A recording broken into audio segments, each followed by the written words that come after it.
Hey, what's up everybody? It's Rex here with Carpentry Plus. Today I thought we'd take a minute or a few minutes and talk about some different types of cabinet construction, all of which we use here in this shop. We've got our basic cabinet here with our basic straightforward face frame. We have a video on this you can check out. Shows our process for milling the wood and building the face frame, some of the details involved there. We also have a video on our cabinet carcass construction, which is our basic, straightforward base cabinet construction. You can check that out as well.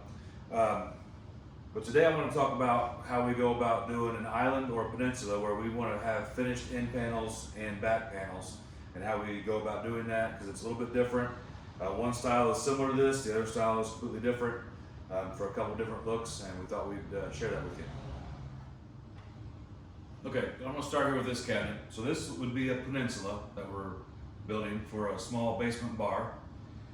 In this instance, the end panel isn't highly visible. You can see it as you walk by, but you're not really looking at it from any other direction. So we didn't get too fancy with it. It's just a plain flat panel, but there's no tailgate notched out.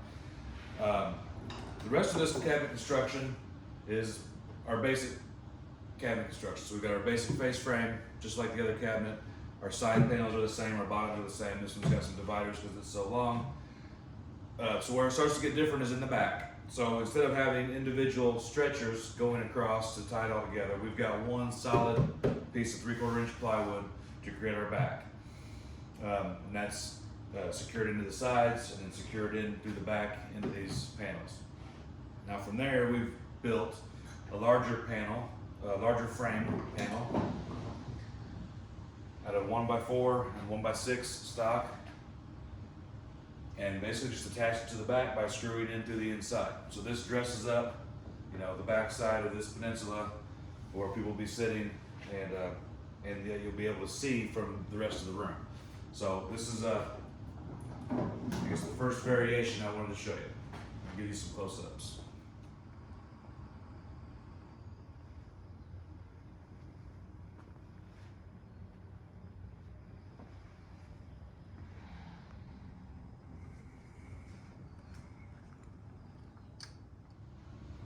Alright, so this next cabinet is probably my favorite. However, they do require a little bit more time that goes into them. So the face frame is pretty much the same. So we have the face frame, then we'll have an end frame, we have a rear frame, and a frame on the other end. So this is an island. You're going to see all four sides of this thing, so we'll make it look nice. Now the construction is a little bit different. So these corners are held together with a lock miter joint.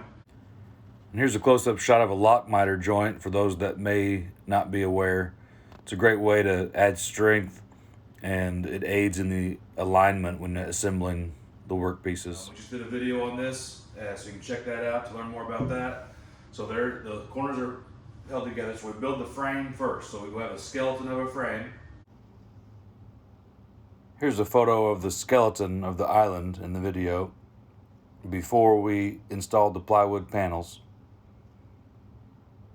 And then we just simply put sides in and a back in and our bottom. And that builds your cabinet. That's pretty much the gist of it. Sounds quick and simple, but the framework does take a little bit more time, but it's a really neat look. One thing I like about it is you can leave it simple like this with no additional detail or moldings, but you can also add different moldings here. So if you want to add a beaded detail or some sort of panel molding, whatever you want to do, you can do. So that's the versatility that I like about it. We've done a couple different variations of this style over the past year or two. So be sure to check out the other videos on our cabinet construction, face frames, and lock miter. Here we have a quick little slideshow of a handful of different islands and peninsulas that we've done, showing the different techniques we've discussed today.